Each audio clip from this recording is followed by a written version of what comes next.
Tata ধরো। সব নিয়েছিস তো? কিছু বলিস নি? অনন্ত আছে না?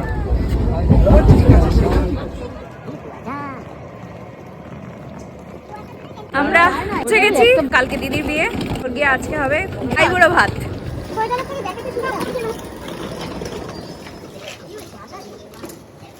বাবা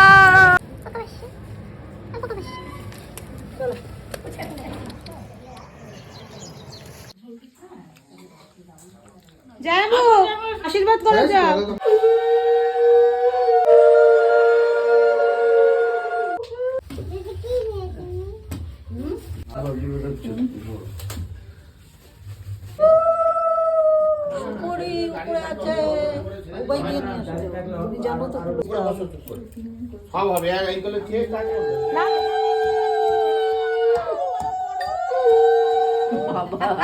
এই তোল, ভালো করে তোল, খাচ্ছি কিরকম দেখ দিদি। এই উপলক্ষে আমার প্রাপ্য পান আর সুপুরি আর মিষ্টি।